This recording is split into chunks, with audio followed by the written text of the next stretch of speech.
bienvenue dans l'atelier gestion des âges et flexi-sécurité. Alors, deux thèmes très à la mode, quelque part, qui préoccupent autant les entreprises du côté dirigeant que les salariés, pas forcément avec la même optique, la même préoccupation.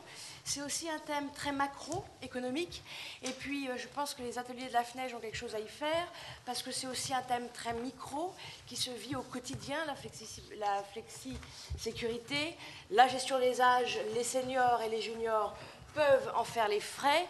Donc tout ça, c'est bien de la science de gestion et ça va être notre lecture d'aujourd'hui, essayer de voir ce qu'on peut en faire. Alors je vais vous présenter rapidement les intervenants, vous expliquer comment va se dérouler la séance. Le but du jeu, c'est qu'il y ait quand même le maximum d'interactivité. On va parler, les intervenants, alors on va les présenter. Ici, nous avons Denis Guillot, qui est professeur à l'université de Dauphine et qui va nous parler de l'âge réel perçu et l'employabilité. Finalement, c'est lui qui va faire le lien entre la flexi-sécurité et la gestion des âges. Il nous parlera dans un deuxième temps. Nous avons en ce bout de table Virginie Hofer, si j'ai bien... Hoffler, pardon, je suis désolée, j'ai répété avant, mais je me suis trompée, toutes mes excuses, qui a écrit un texte avec François Pichot. Je rappelle que tout ce qu'on va dire, vous pouvez le retrouver sur le site de la FNEJ ou dans un ouvrage à paraître, qui va nous parler des nouveaux enjeux de la flexi-sécurité, et nous faire une synthèse. Et puis, on a un discutant, on a la chance d'avoir Joël Gavazzi, DRH d'Essilor France, et qu'on laissera, avant de vous laisser la parole, parler et réagir sur nos interventions pour voir si, en tant que chercheur, on est complètement à côté de la plaque ou non, si ça lui parle, lui, au sein de son entreprise, et comment il peut réagir.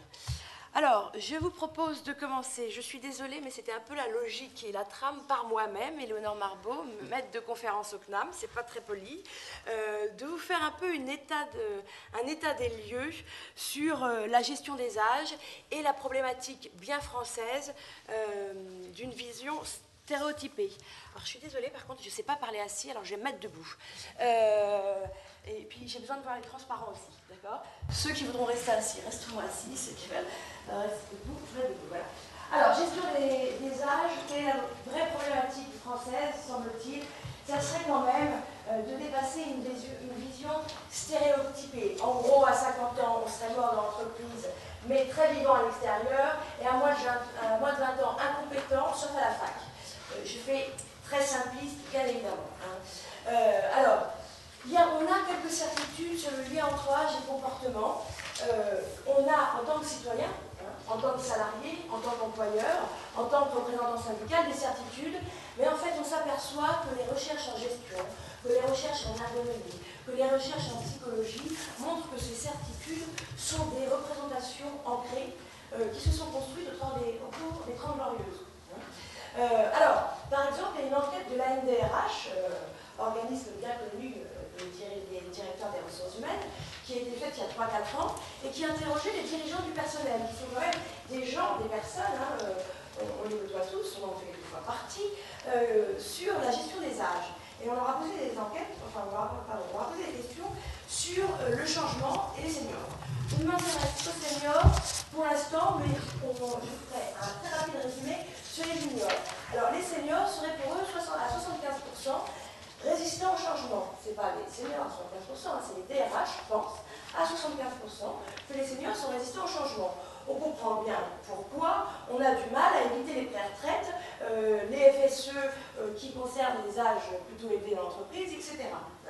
Alors, on sait très bien, on l'a montré en recherche depuis un assez grand nombre d'années, qu'en fait, c'est l'adaptation régulière au changement qui permet de vaincre les résistances au changement. Juste un petit exemple très trivial, on a fait une étude sur 4 groupes d'assistantes. Des assistantes de 30 ans qui avaient été confrontées à des formations, je parle de formation, mais c'est une expérience du changement, la formation, d'accord? À la formation depuis moins de 5 ans, des assistantes de 30 ans qui n'ont pas eu de formation, d'accord? Donc soit régulière, soit pas de formation. Et plus de 50 ans, la même chose, soit régulière, soit pas de formation depuis 5 ans. À votre avis, au bout de 2 jours, les avez tous dans la même salle, une formation sur un nouveau logiciel. Au bout de 2 jours, on leur a fait un test pour savoir si elles maîtrisaient ce logiciel. À votre avis, qui maîtrisait mieux le logiciel? Les secrétaires de plus de 50 ans et de 30 ans qui avaient été confrontés à la formation régulièrement et tous les ans. Donc on voit bien que la résistance au changement n'est pas une question d'âge, c'est bien une question d'adaptation et d'entraînement. Ensuite, des coûts salariaux supplémentaires. 72% des DRH montrent pensent que les vieux, entre guillemets, ça coûte plus cher. Pour l'instant, il n'y a pas d'études, il y a 2 enquêtes qui montrent des résultats contradictoires. Alors sur les cadres, la seule chose, c'est que sur les cadres, on sait qu'apparemment, il y aurait en masse, effectivement, un effet coût. Mais hier, j'ai rencontré un cabinet d'intérim qui me disait que finalement, vu l'état d'emploi des seniors étaient tout à fait capables de réduire et acceptaient de réduire leur prix d'entrée dans l'entreprise, leur coût salarial finalement. Deuxièmement, donc les études sont très traductoires, on ne sait pas et on ne sait pas pourquoi. J'ai eu la chance de faire une enquête pour l'Institut d'entreprise et en fait, il n'y a aucun DAF qui est capable de mesurer une productivité individuelle. Avec la valeur ajoutée de l'expérience, la valeur ajoutée des relations collectives, etc. etc. On ne sait pas faire. Donc pour l'instant, c'est une idée préconçue, j'ai envie de dire. On suppose, si on compare évidemment quelqu'un de 30 ans à quelqu'un de 50 ans, il sera plus cher. Mais l'effet de masse, on ne le connaît pas. Troisièmement, une faible acceptation des nouvelles technologies. Alors, 70% des DRH pensent que les seniors n'acceptent pas les nouvelles technologies. Là, c'est exactement la même histoire que je vous ai racontée sur les assistantes. C'est comme le changement. Plus on a été confronté aux nouvelles technologies, plus finalement on les accepte. Et enfin, une baisse de productivité. 42% des DRH pensent qu'à partir de 45 ans, on est moins productif. Or, je ne parle pas des travaux manuels, des travaux ouvriers. Là, on est dans d'autres problématiques où les ergonomes nous aident beaucoup. D'accord ? Mais Serge Volkov, qui a beaucoup travaillé sur le sujet, montre qu'il y a une compensation collective même pour les métiers les plus pénibles. Individuellement, effectivement, on baisse la performance. Mais il y a une compensation collective. Je vais vous parler de ce que je connais, c'est-à-dire des travaux, entre guillemets, pas considérés comme pénibles et usants, même si, après, on va parler des travaux du tertiaire, même si après, il y a plus de débat sur le sujet. C'est pas démontré, la baisse de performance individuelle, avant 70 ans, parce qu'il y a des compensations collectives. Oui, on a de la marge, on peut sourire. On a le temps. Voilà l'idée. Alors, ça, évidemment, on s'aperçoit que forcément, si on a ces idées, et je pense qu'on a tous un peu en nous ces idées du rapport à l'âge et finalement de la performance des salariés, ça a une influence forcée sur les pratiques de gestion des âges. Et donc, on préfère évidemment exclure les plus de 50 ans plutôt que de gérer des gens qui ne seraient pas productifs, incompétents, etc. Même si on sait que c'est faux. Je voudrais juste faire remarquer en bout d'année, parce que c'est quand même un atelier sur la gestion des âges, que quand on demande à ces DRH ce qu'ils pensent des juniors, leur opinion des juniors est aussi exécrable. Donc, en fait, l'âge qu'il resterait, qu'il faudrait avoir en entreprise, c'est 30 à 45 ans. Il y a un véritable travail à faire sur le système de représentation des âges.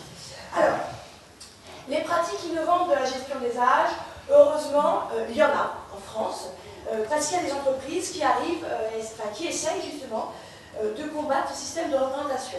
Alors d'abord, la première chose, si on veut mettre en place un travail sur la gestion des âges, c'est d'abord de faire un diagnostic partagé de la situation.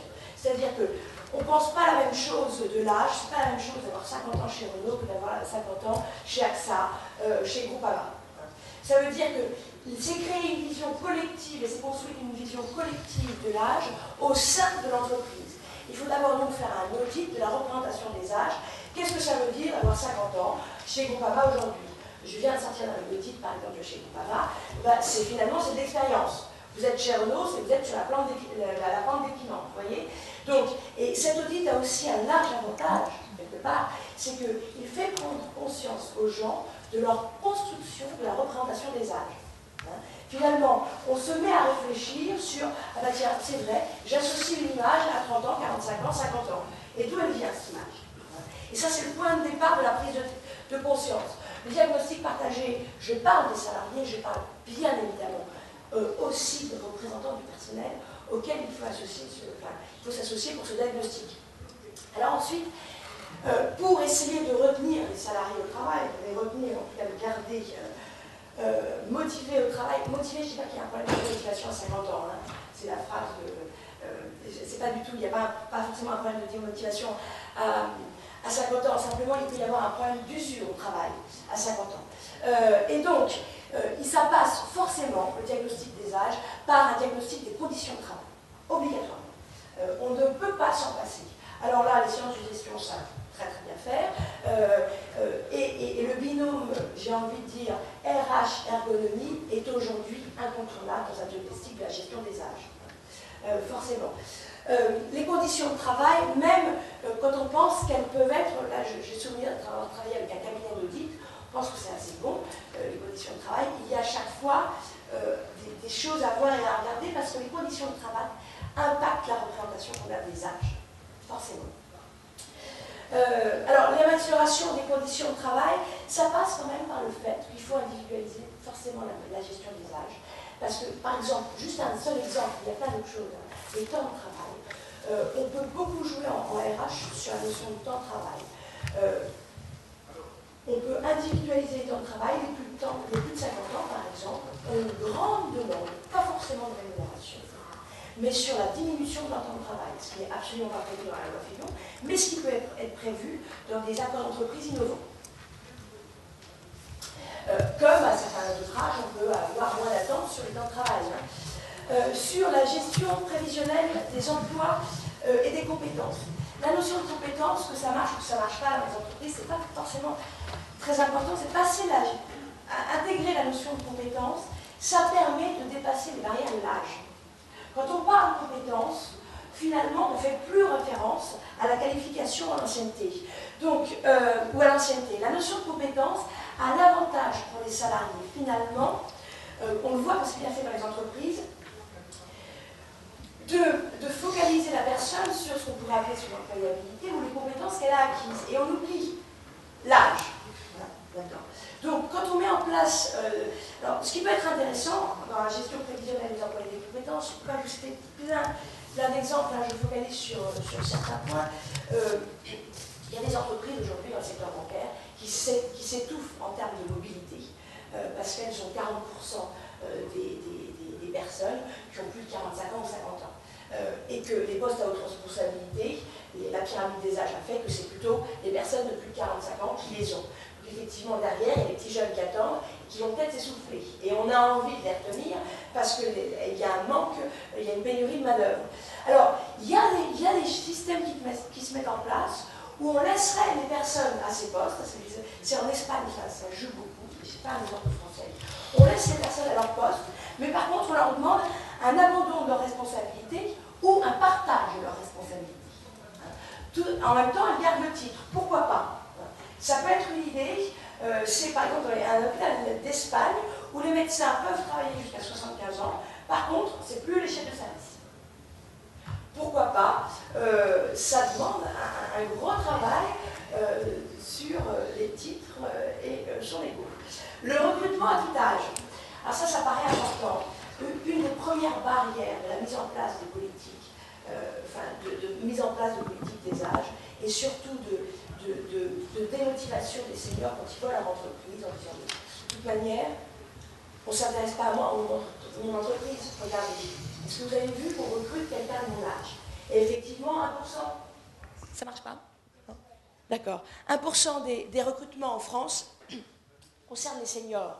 Donc là aussi, si on veut changer les représentations qu'on a sur l'âge, il faut absolument recruter des seniors. Le problème, là forcément, c'est pas foncièrement la DRH. Je rencontre beaucoup de managers qui me disent bah, attendez, dans mon budget, moi je préfère recruter un trentagénaire plutôt qu'un quinquagénaire. Ça me coûte moins cher et c'est mon budget quand même, hein, quand on est en centre de profit. Donc là, il y a un vrai travail à faire sur le bénéfice apporté en termes de compétences entre le recrutement d'un quinquas et d'un cadrage. Je pense qu'on a besoin de tout. Hein. Mais on ne pourra pas faire changer. C'est les managers qui ont le dernier pouvoir de décision. On ne pourra pas faire du recrutement de seniors tant qu'on n'aura pas convaincu leurs managers de leur utilité et de la discrimination qu'ils peuvent faire, même à leur insu, hein, sur la gestion des âges. Voilà. La gestion du choc démographique, hein, j'ai parlé des quinquagénaires, je peux vous assurer que je peux tenir le même discours sur les moins de 30 ans. Hein. On a la même problématique sur la représentation, à part sur quelques cibles au potentiel ou quelques ingénieurs, mais sinon c'est la même problématique. La gestion du choc démographique, si on peut appeler ça un choc démographique, ça peut être un atout si l'entreprise prend les devants, si elle ne le subit pas. Ça peut être un atout pour la productivité, repenser son organisation du travail, repenser ses conditions de travail, et parler plutôt de capacité du travail, c'est-à-dire préserver la capacité des salariés tout au long de leur vie professionnelle. Et généralement, on y gagne en productivité. Ça peut être un atout pour la coopération entre les salariés et l'entreprise. Finalement, gérer tous les âges de l'entreprise, c'est faire un retour sur soi, c'est faire un retour sur tout le collectif de travail, et de se dire où on va ensemble. Hein. Qu'est-ce qu'on garde, qu'est-ce qu'on exclut.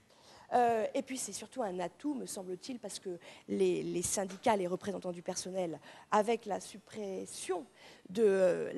Jusqu'à présent, il n'y a pas eu forcément grand-chose de fait dans les entreprises. Pourquoi? Parce qu'il valait mieux une pré-retraite dorée ou un départ anticipé que d'être dans un placard dans l'entreprise, quelque part. Mais on va supprimer la dispense de recherche d'emploi. Et là, les syndicats vont avoir une autre posture. La posture de se dire, si je veux protéger, entre guillemets, mes clients, eh ben, il va falloir que je préserve leur emploi en entreprise. Donc on repense la politique de la seniorité. Hein, et que là, à ce moment-là, on met en place des politiques actives, comme on sait faire très très bien pour les 30-45 ans. Donc il y a une chance, il y a un atout dans cette, quoi qu'on pense de cette disparition de la dispense de recherche d'emploi, dans le sens où maintenant, les représentants du personnel vont dire stop aux pré-retraites qui sont arrêtées depuis la loi Fillon, à part qu'elles continuent à se faire dans la majorité des entreprises du CAC 40. Voilà. Merci de votre attention.